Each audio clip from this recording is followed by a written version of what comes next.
하나님께서 우리 서문의 성도님들에게 주시는 축복의 말씀은 마태복음 20장 17절에서 19절까지 말씀 되겠습니다. 마태복음 20장 17절에서 19절까지 말씀 우리 한 목소리로 봉독하도록 하겠습니다. 찾으셨습니까?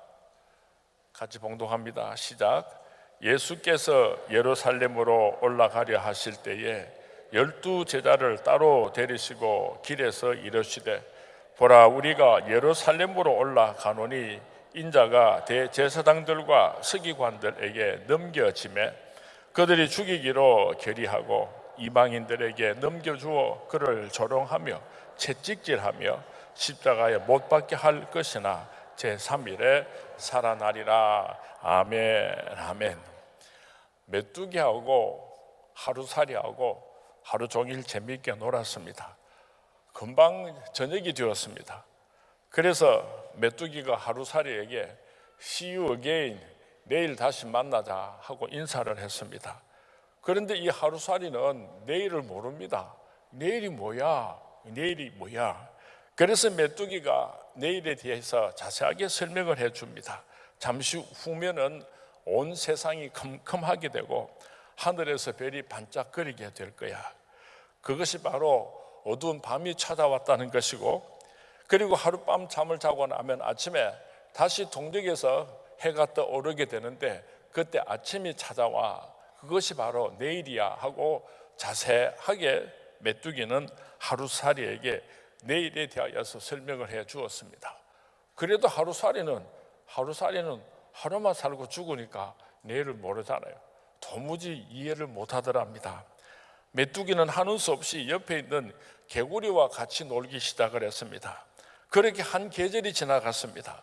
날이 추워지자 개구리가 메뚜기에게 이렇게 말을 했습니다.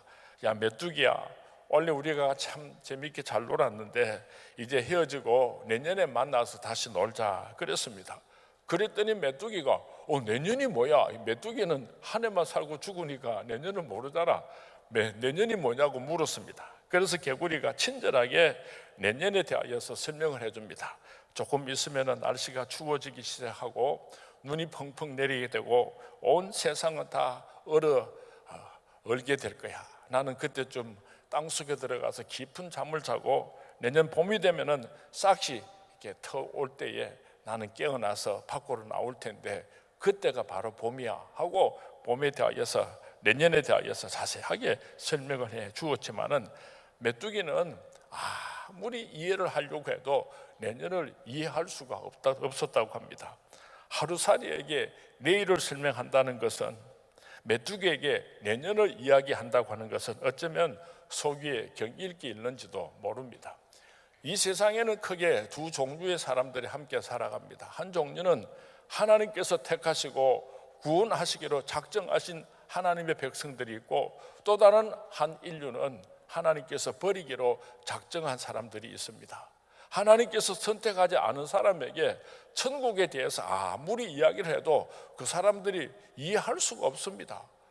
하나님께서 선택하지 않으셨는데, 하나님께서 구원하시기로 작정하지 않으셨는데 그 인간들이 어떻게 천국을 이해할 수가 있겠습니까?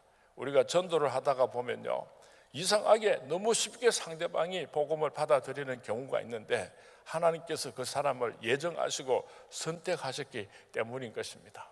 우리들은 천국의 소망을 가지고 우리들은 영원한 하늘나라 천국 백성 된다는 것을 조금 더 의심하는 사람이 이 자리에 한 사람도 없는 줄로 믿습니다. 아멘 하는 사람들 5사람이나 있다요. 천국이 있습니다. 믿으시면 아멘 하시기 바랍니다. 중국 북송 시대에 문동이라고 하는 사람이 대나무를 잘 그리는 사람으로서 유명했다고 합니다. 얼마나 대나무를 잘 그렸는지 그 대나무를 그려 놓으면 마치 살아있는 것처럼 생동감이 있었다고 합니다. 그래서 친구가 물었습니다. 자네가 어떻게 대나무를 그리길래 그렇게 잘 그릴 수가 있느냐고 물었더니 이 문동이라고 하는 사람이 대답을 하기를 유성죽흉이라고 하는 말을 했다고 합니다. 이 말이 무슨 말인가 하면은 대나무를 그리기 전에 이미 그 마음속에 대나무 그림이 완성되어 있다는 뜻입니다. 하나님의 거룩한 백성들은 죽어보니까 천국에 들어가는 것이 아니고 이 세상에 살면서도 우리가 천국에 들어간다는 확신이 있기 때문에 세상 사람들하고 완전히 다른 삶을 살 수가 있는 것입니다. 마음속에 무엇을 그리고 무엇을 바라보는가에 의하여서 미래가 결정이 되는 것입니다. 마음속에 글작품을 꿈꾸고 있는 사람은 글작품을 그릴 수가 있지만은 마음속에 낙서를 그리고 있는 사람은 기껏해야 낙서밖에 쓸 수가 없는 것입니다. 마음속에 무엇을 그리고 있는 것, 이것을 가르쳐서 믿음이라고 할 수가 있습니다. 어떤 믿음을 가지고 있느냐, 그 믿음대로 될 줄로 믿습니다. 믿음이란 구체적으로 어떤 의미가 있는가, 국어 사전을 찾아보니까 믿다라고 하는 동사를, 아이고 송 집사는 인자 왔다 8시까지도 못하면 왜 안 오? 송 집사님 지각했으니까 일어나십시오. 안수 집사님이니까 일어나십시오. 부름받아 나서님 몸 찬송하세요. 시작. 부름받아.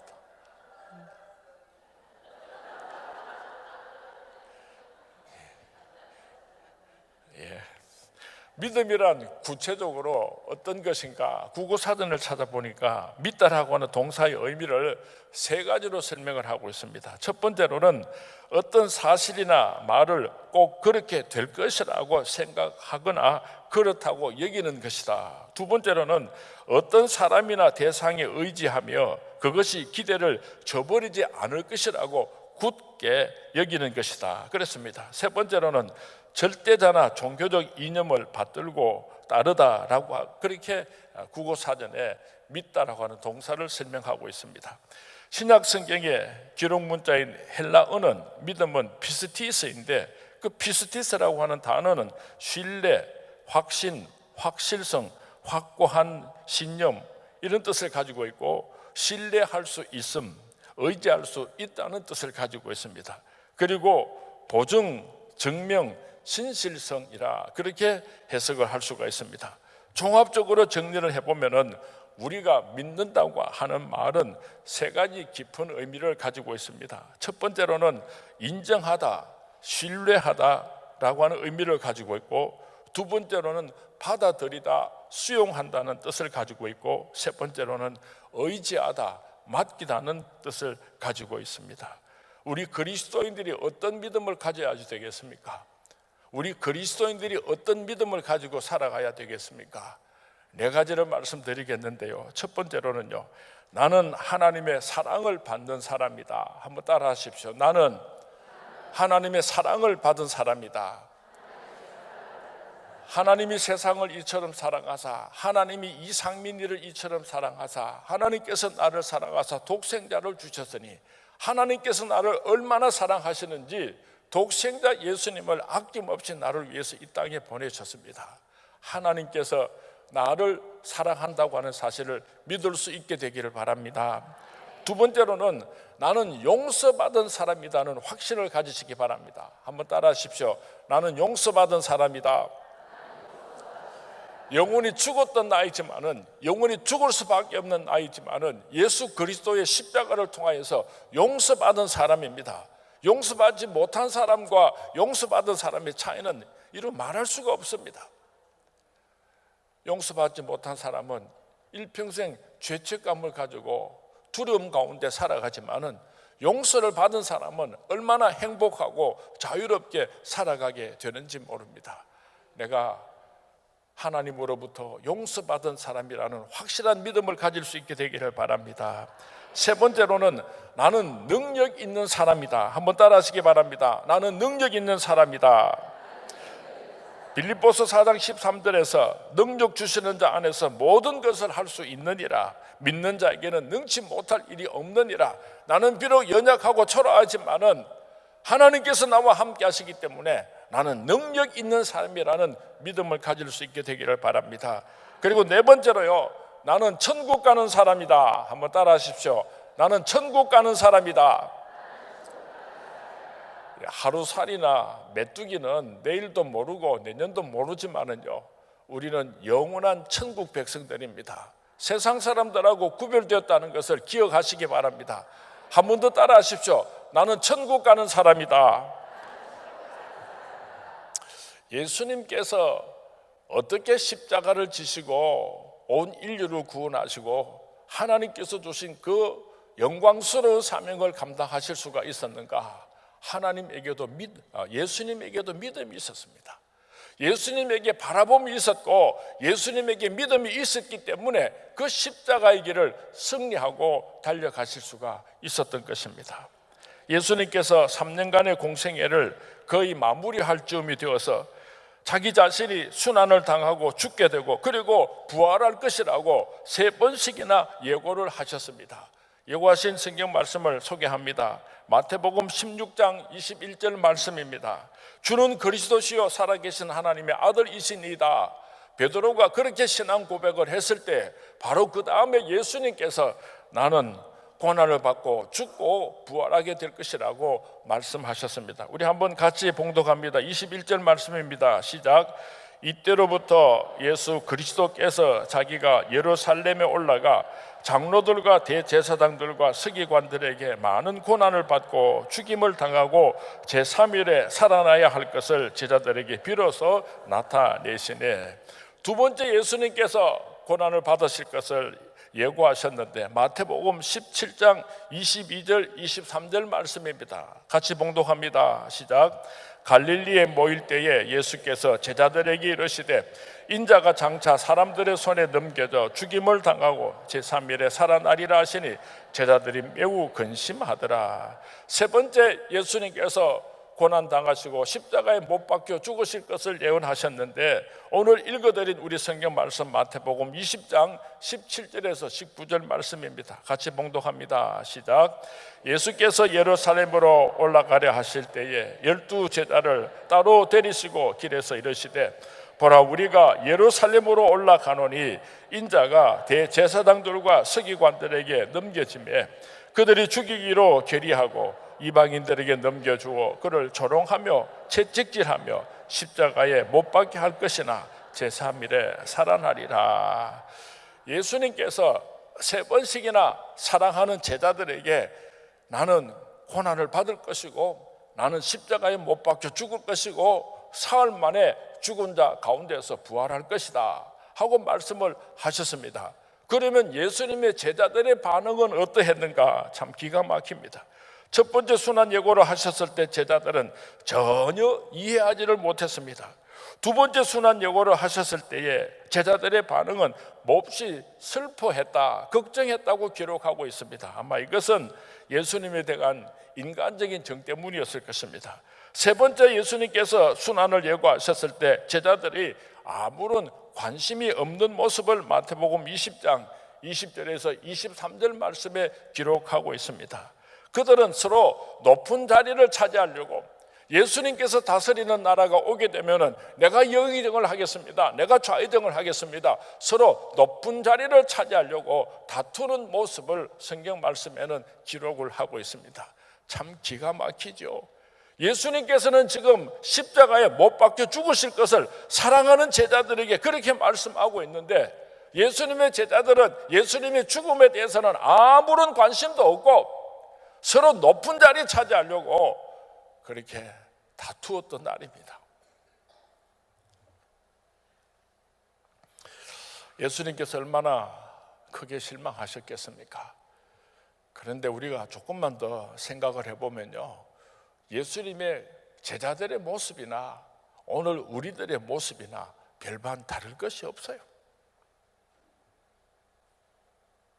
예수님께서 오실 때가 다 되었다고. 그래서 성경 말씀에 이런 징조가 나타나면 내가 다시 오마 약속한 그때인 줄 알고 깨어서 준비하라고 그렇게 예수님께서 간곡하게 부탁하셨지만은 오늘 오실 주님을 준비하며 기다리는 사람이 별로 없어요. 우리들은 제자들의 모습을 보고 비판을 하는지 모르지만은 오늘 우리도 예수님 앞에서 참으로 초라한 존재라는 것을 인정하지 않을 수가 없는 것입니다. 예수님께서는 어떻게 고난을 받으시고 어떻게 십자가를 지시고 어떻게 하나님께서 맡겨주신 그 메시아의 사명을 감당하시고 승리할 수가 있었는가? 예수님에게는 믿음이 있었습니다. 예수님께서는 하나님을 바라보는 믿음이 있었기 때문에 이 험난한 십자가의 길을 걸어가실 수가 있었던 것입니다. 첫 번째로 예수님께서는 한결같이 하나님께서 보내신 목적과 하나님의 뜻을 바라보셨기 때문에 이 십자가의 길을 걸어가고 승리하실 수가 있었던 것입니다. 십자가를 지는 것 너무나 힘들고 어려웠지만은 내 원대로 마옵시고 하나님 아버지 뜻대로 이루어지기를 원합니다. 그렇게 간곡하게 기도하시고 하나님을 바라보심으로 말미암아 그 십자가의 길을 걸어가실 수가 있었던 것입니다. 두 번째로 다가올 고통과 어려움을 통해 이루실 하나님의 위대한 역사를 바라보셨기 때문에 나는 죽지만은 내가 죽음으로 하나님의 위대한 역사가 이루어지는 그것을 믿음으로 바라보셨기 때문에 그 십자가의 길을 걸어가실 수가 있었던 것입니다. 예수님께서 감당해야 하는 고통은 무엇이었습니까? 노예 취급을 받았습니다. 사람 이하의 취급을 당하셔야 했습니다. 은 30냥에 팔리셔야 했습니다. 피조물에게 모욕을 당해야 했습니다. 창조주이신 그분께서 피조물에게 재판을 받으셔야 했습니다. 버림을 당하셨습니다. 그분의 백성들로부터 이방인에게 버림을 받으셨습니다. 마음의 찢김을 당하셨습니다. 이방인들로부터 조롱을 당하셨습니다. 육체의 찢김을 당하셨습니다. 전갈과 채찍으로 매질을 당하셨습니다. 그리고 최후의 십자가에서 죽임을 당하셨습니다. 이런 고통과 죽음이 기다림에도 불구하고 예수님께서는 예루살렘으로 올라가셨습니다. 하나님의 역사가 이루어질 것을 바라보시는 믿음이 있으셨기 때문입니다. 세 번째로 예수님께서 어떻게 십자가의 길을 걸어가실 수가 있었는가? 신실하신 하나님 아버지의 약속을 바라보셨기 때문입니다. 십자가에 못 박게 할 것이나 제3일에 살아나리라. 십자가의 고통과 죽음을 당할 수 있게 하신 힘은 부활의 소망이 예수님에게 있었기 때문입니다. 예수님께서 우리를 구원하시기 위하여 십자가 대속의 죽으심을 하나님께서 계획하셨듯이 예수님을 죽음에서 다시 살리실 것을 하나님께서 작정하시고 계획하셨다는 것을 믿으셨기 때문에 예수님께서는 그 십자가의 길을 묵묵히 걸어가실 수가 있었던 것입니다. 예수님께서는 승리하셨습니다. 죽음을 이기고 부활하셨습니다. 하늘과 땅의 모든 권세를 받으셨습니다. 에베소서 1장 22절 말씀에 보면은 또 만물을 그의 발 아래 복종하게 하시고 그를 만물 위에 교회의 머리로 삼으셨느니라. 마태복음 28장 18절 말씀에 예수께서 나와 말씀하기 이르시되 하늘과 땅의 모든 권세를 내게 주셨으니 죽음이라는 최악의 상황에서 승리하시고 사탄 마귀를 박살내시고 예수님께서는 이 땅에 오신 모든 사명들을 감당하시고 승리하셨던 것입니다. 예수님께서 승리하신 비결이 무엇입니까? 하나님을 바라보았기 때문입니다. 하나님의 역사가 이루어질 것을 믿고 바라보셨기 때문입니다. 오늘 우리가 어떻게 이 세상에서 그리스도인으로서 사탄 마귀와의 영적인 전쟁에서 승리할 수가 있는가? 우리도 예수님처럼 바라봄이 있어야지 됩니다. 우리들에게 믿음이 있어야지 됩니다. 하나님께서 나를 사랑하신다는 믿음을 가지시기 바랍니다. 나는 하나님으로부터 용서받은 사람이라는 확신을 가질 수 있게 되기를 바랍니다. 나는 보잘것없지만은 능력 주시는 자 안에서 내가 모든 것을 할 수 있다는 믿음을 가질 수 있게 되기를 바랍니다. 나는 천국 백성이라는, 천국에 들어간다는 확신을 가지고 살아갈 수 있게 되기를 바랍니다. 그럴 때 우리는 승리할 수밖에 없는 것입니다. 세상 것 때문에 울고 웃지 아니하고 저천성을 바라보면서 하나님께서 내게 주신 사명을 잘 감당하며 살아가는 우리 성문의 모든 성도님들이 될 수 있기를 주님의 이름으로 축원을 드립니다.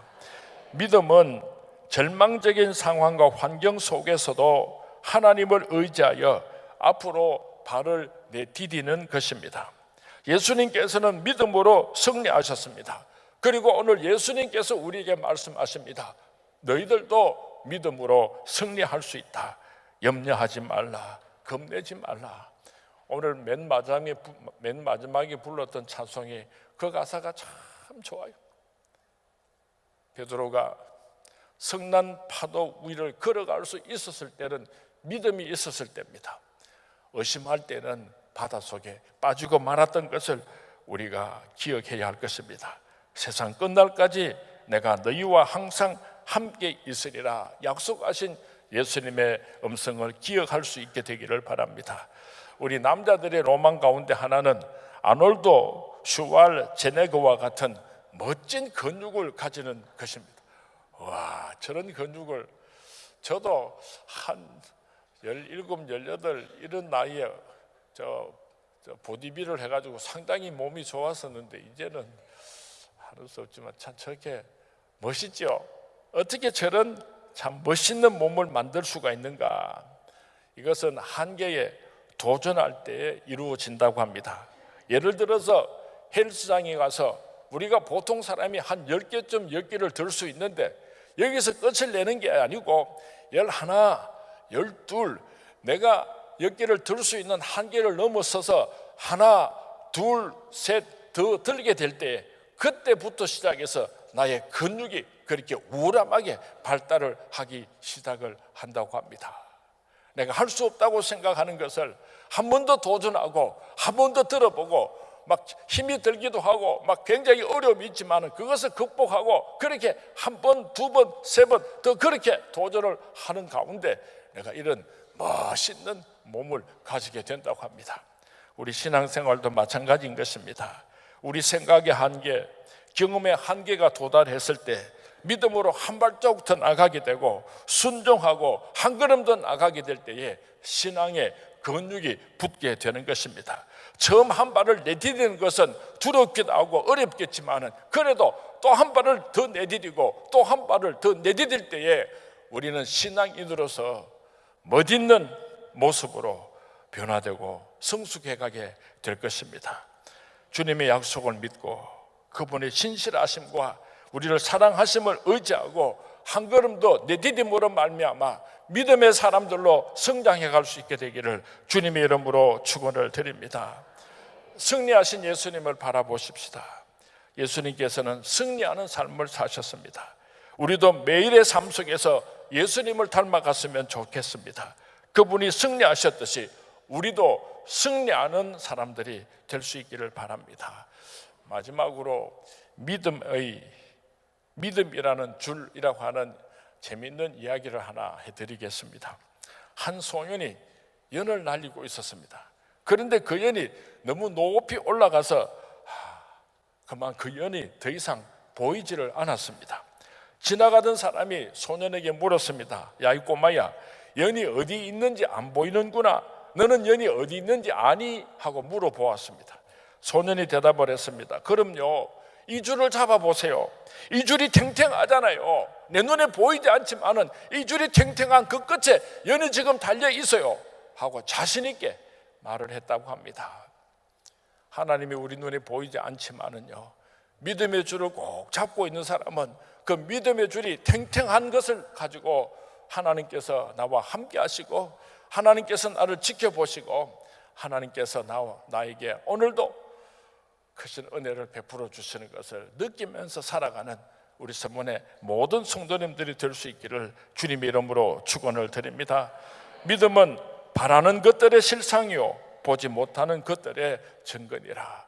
예수님께서 믿음으로 십자가의 길을 승리하셨던 것처럼 우리도 오늘 믿음으로 우리에게 주신 그 십자가의 길을 승리하며 전진하며 달려가는 우리 서문의 모든 성도님들이 되시기를 주님의 이름으로 축원을 드립니다.